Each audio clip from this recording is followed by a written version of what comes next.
छूने से बिखर जाएंगे, इतना मैं टूटी हूँ।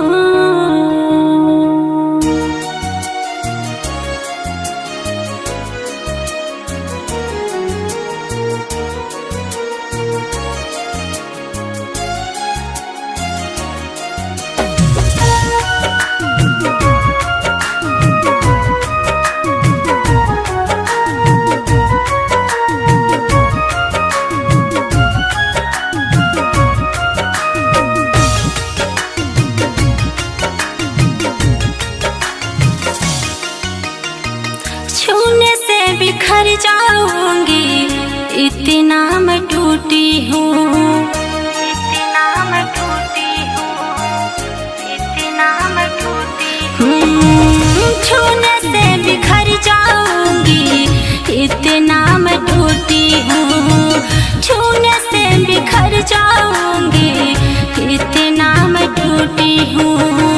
कैसे कहे बिन तेरे मैं घुट घुट के जीती हूँ, कैसे कहूँ बिन तेरे घुट घुट के जीती हूँ, घुट घुट के जीती हूँ।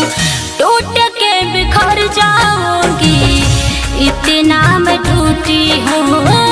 छूने से बिखर जाऊंगी, इतना मैं टूटी हूँ।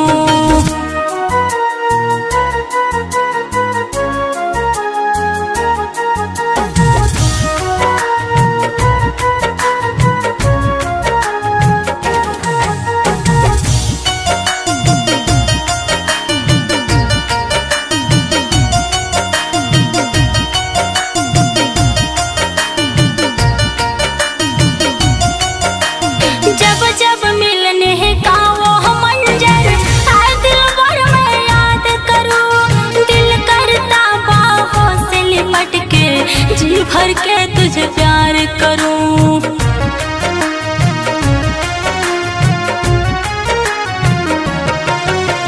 जब जब मिलने का वो मंजर आए दिल भर में याद करूं, और दिल करता बाहों से लिपट के जी भर के तुझे प्यार करूं।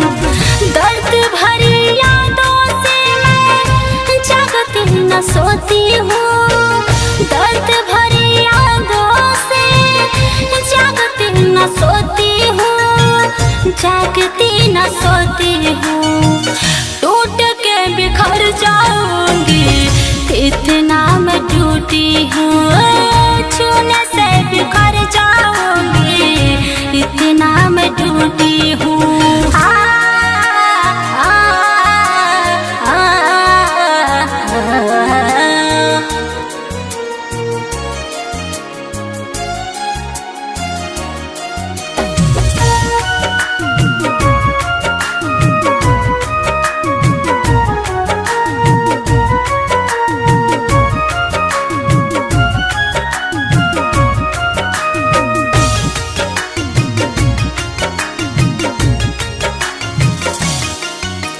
लाख बुलाने पर तू हो यारा, लौट के न आया। और कितनी चाहत है मेरे दिल में, क्यों समझ न पाया।